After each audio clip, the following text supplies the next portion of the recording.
सभी दर्शकों को सादर प्रणाम। जय श्री कृष्ण। आज का विषय है सप्तम भाव में मंगल कैसा फल देता है।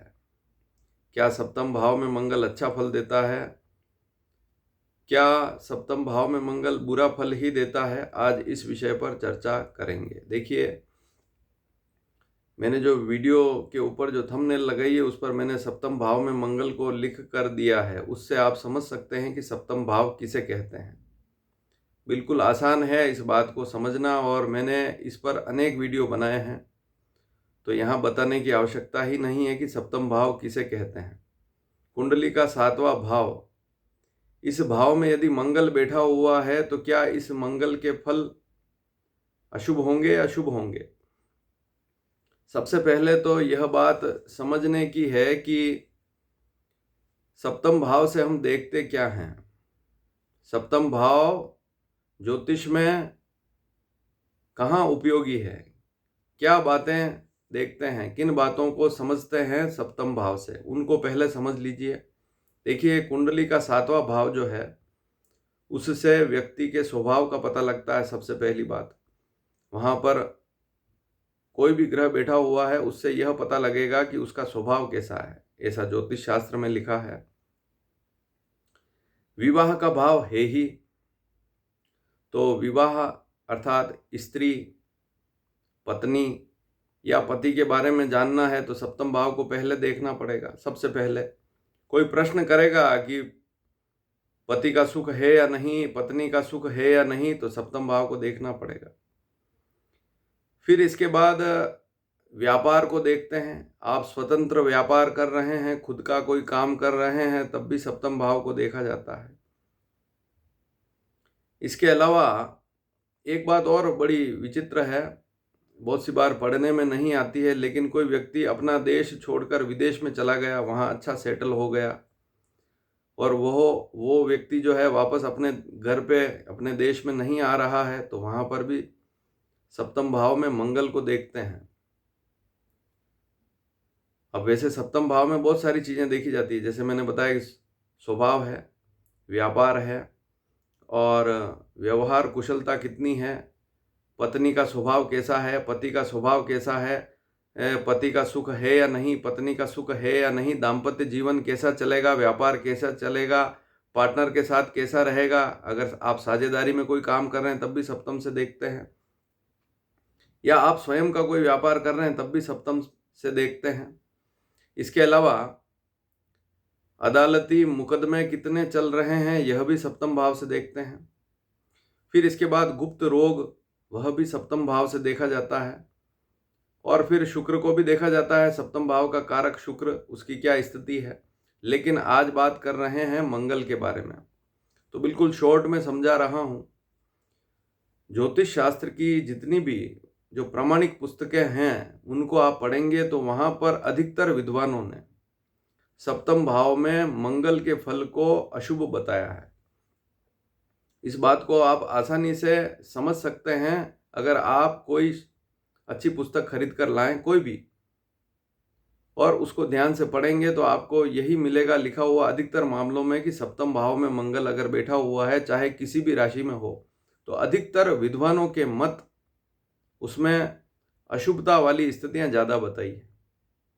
लेकिन मेरा ऐसा मानना है, मेरा मानना, क्योंकि एक रिसर्च का विषय भी है, कि मान लीजिए सप्तम में मंगल है किसी व्यक्ति की कुंडली में, अब शादी नहीं हुई है मान लीजिए उसकी, तो फिर सबसे पहले क्या देखेंगे, उसका व्यवहार देखेंगे।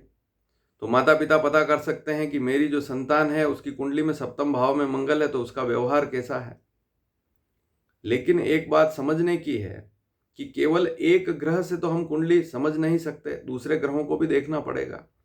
लेकिन ज्योतिष शास्त्र में सप्तम भाव में बैठे हुए मंगल को व्यक्ति के स्वभाव से भी जोड़ दिया है कि यहाँ पर मंगल होगा तो स्वभाव ऐसा होगा, स्वभाव ठीक नहीं होगा, या दाम्पत्य जीवन खराब होगा। या जैसे मान लीजिए लड़के की कुंडली में सप्तम में मंगल है तो पत्नी का स्वास्थ्य खराब रहेगा, और पत्नी की कुंडली में सप्तम में मंगल है तो पति के स्वास्थ्य पर बुरा प्रभाव पड़ सकता है। पार्टनरशिप कर रहे हैं, सप्तम में मंगल है, तो हो सकता है साझेदार जो है, पार्टनर है, उसके साथ कोई झगड़ा हो सकता है।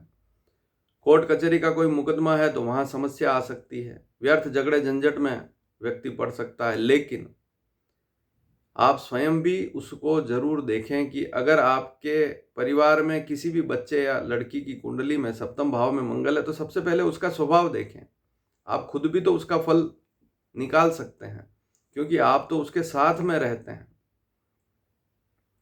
तो सीधा जैसे मान लीजिए आप किसी किताब को लेकर अगर फल पढ़ रहे हैं, बहुत से बच्चे ज्योतिष सीखते हैं या बहुत से लोग रिटायरमेंट के बाद भी ज्योतिष सीख रहे हैं, या 40 की उम्र में जब भी आप ज्योतिष सीखने जाते हैं तो जो ऑथेंटिक पुस्तकें हैं उनको आप पढ़ेंगे तो उसमें अधिकतर मामलों में सप्तम भाव में मंगल के फल अशुभ ही लिखे गए हैं, अधिकतर मामलों में।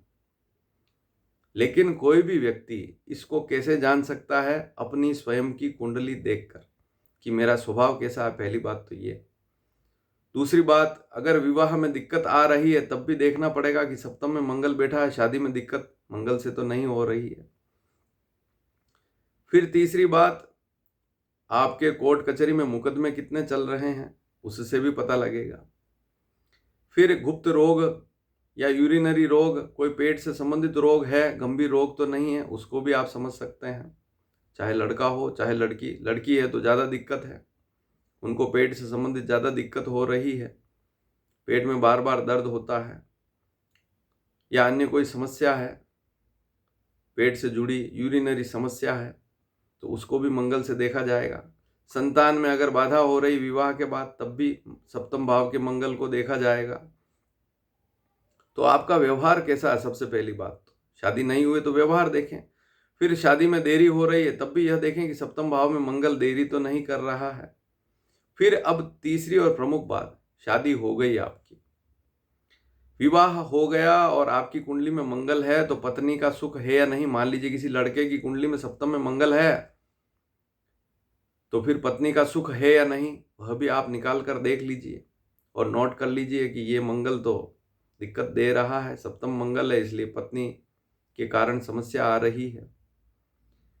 या कोई महिला है, लड़की है, उसकी कुंडली में सप्तम भाव में मंगल है, विवाह हो चुका है, अब दाम्पत्य जीवन में परेशानी आ रही है। अब परेशानी कौन कर रहा है इसको भी जरूर देखिए कि जिसकी कुंडली में सप्तम में मंगल है वह, उसका स्वभाव तेज है या वह जिसके साथ विवाह कर रहा है उसका स्वभाव तेज है, इसको भी देखना पड़ेगा। तो बहुत सारी बातें देखनी पड़ेगी। देखिए किताबों में तो बहुत शॉर्ट में भी लिखा है, कहीं किन्हीं पुस्तकों में डिटेल में भी लिखा है, लेकिन फिर भी अधिकतर मामलों में यही लिखा है कि सप्तम भाव में मंगल है तो फिर दिक्कत होती है।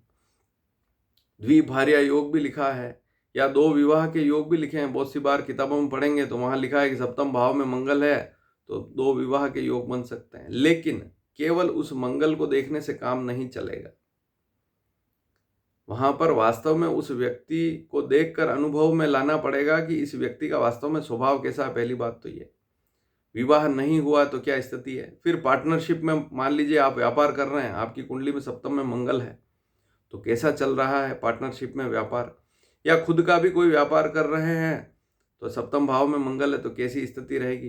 क्योंकि ज्योतिष शास्त्र की तो अनेक पुस्तकों में कुछ विशेष पुस्तकें भी हैं, वहां पर डिटेल में लिखा गया है कि सप्तम भाव में मंगल है तो साझेदारी में भी तकलीफ आती है, पार्टनरशिप व्यापार में तकलीफ आती है।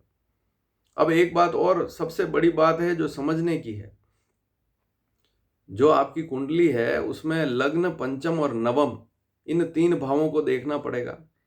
इन भावों के स्वामी की महादशा है तो बहुत सी बार स्थितियां अच्छी भी होती है सप्तम में मंगल होने के बाद भी, ऐसा भी ज्योतिष शास्त्र में लिखा है। तो ज्योतिष शास्त्र में तो बहुत सारे नियम लिखे गए हैं, किसी एक नियम को पकड़कर अगर आप चलेंगे तो वहां पर गड़बड़ हो जाएगी।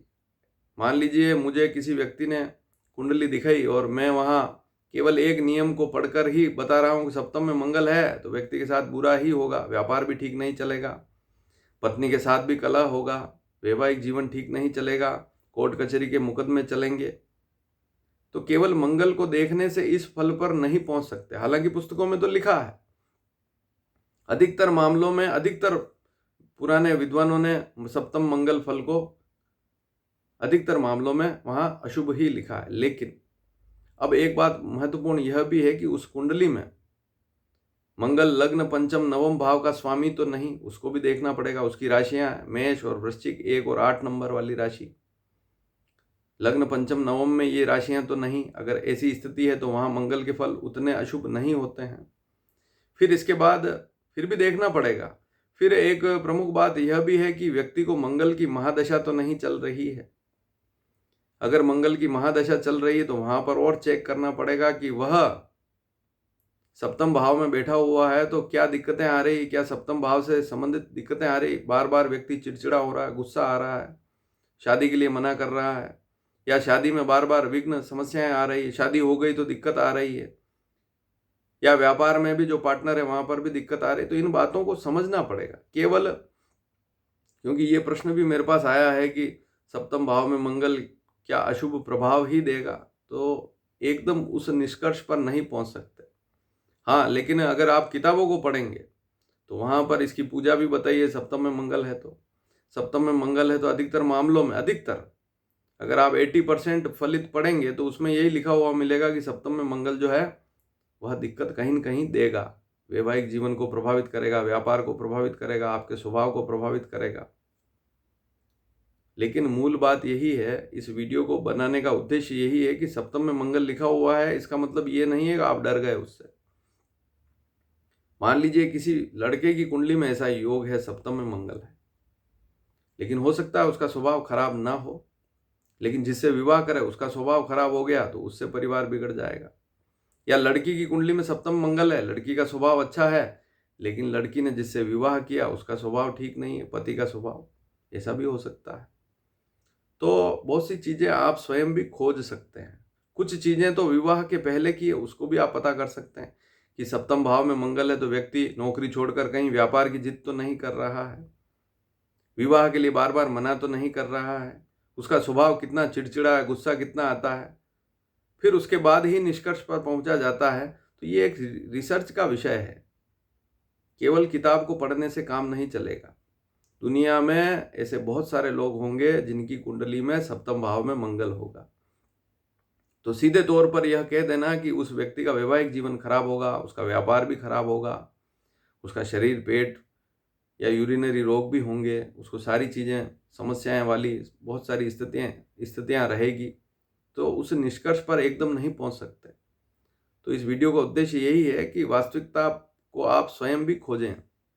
मान लीजिए आपके परिवार में किसी की कुंडली में सप्तम में मंगल है, तो आप स्वयं भी उस व्यक्ति को देखें, उसको जांचें, उसका स्वभाव कैसा है, उसका जीवन कैसा चल रहा है, और यह भी देखें कि मंगल की दशा है या नहीं है। अगर मंगल की दशा आने वाली है या लग चुकी है तो फिर उसके फल कैसे मिल रहे हैं उसको भी आप नोट कर सकते हैं, और समय भी नोट जरूर कीजिए। देखिए, जीवन में जितनी बड़ी बड़ी घटनाएं हमारे साथ होती है उस टाइम को जरूर आप एक बार कहीं न कहीं रजिस्टर्ड में लिखिए।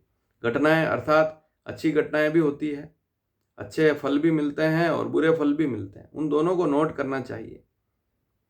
एक ज्योतिषी को भी यही चाहिए कि वह हर एक बात को ध्यान से सुने और हर एक बात को ध्यान से सुनने के बाद उसके निष्कर्ष पर बहुत ही गहन चिंतन के बाद पहुंचे। सीधा आपने कोई फल बता दिया तो फिर दिक्कत हो सकती है, अगला व्यक्ति भी घबरा जाएगा। उसको आपने, मान लीजिए पंडित जी ने आपको कह दिया सप्तम मंगल है, ये तो बहुत खराब है, अगला व्यक्ति भी घबरा जाएगा, जबकि उसके साथ ऐसा होने वाला है ही नहीं। तो इस वीडियो को अधिक से अधिक शेयर करें, और इससे यह भी क्लियर होगा कि सप्तम में मंगल वास्तव में शुभ है या अशुभ है। इस निष्कर्ष पर पहुंचने के लिए बहुत मेहनत करनी पड़ती है, एकदम सीधे तौर से नहीं कहा जा सकता कि यह व्यक्ति ऐसा ही होगा। और उसके अलावा बहुत सारी स्थितियां देखनी होती है, ज्योतिष के बहुत सारे नियम हैं, उनको पढ़ना होता है। तो ऐसा नहीं है कि सप्तम मंगल बैठा हुआ है तो आप घबरा गए, डर गए, डरना नहीं है। दुनिया में ऐसे लोग भी हैं जिन्होंने अपनी जन्मपत्री बनवाई ही नहीं, अब उनकी कुंडली में सप्तम में मंगल होगा। तो बहुत सारे ऐसे लोग हैं जिनकी कुंडली में सप्तम में मंगल है, व्यापारी हैं, सक्सेस भी हैं, विवाह भी हो चुका है, वैवाहिक जीवन भी ठीक चल रहा है, और कोई गंभीर बीमारी भी नहीं है, ऐसी स्थितियां भी है। तो ऐसी कुंडलियां निकालनी पड़ेगी, खोजनी पड़ेगी। ज्योतिषियों को भी इस पर मंथन करना पड़ेगा, चिंतन करना पड़ेगा, और फिर उसमें से अगर निष्कर्ष निकल रहा है कि मान लीजिए 100 कुंडलियां आपने देखी और उसमें अगर 90 कुंडलियों में दुख ही लिखा है, तो फिर उसको आप कहीं उतार सकते हैं। तो ये रिसर्च का विषय है। अब हमारे पास भी जन्म पत्रियाँ आती है, तो ऐसा थोड़ी है कि हर जो भी कुंडली, हर दूसरी तीसरी कुंडली आ रही है उसमें सप्तम मंगल लिखा हुआ, ऐसा बिल्कुल नहीं होता है। तो ये बात भी समझने की है। वीडियो पसंद आए तो शेयर जरूर कीजिएगा। धन्यवाद। जय श्री कृष्ण।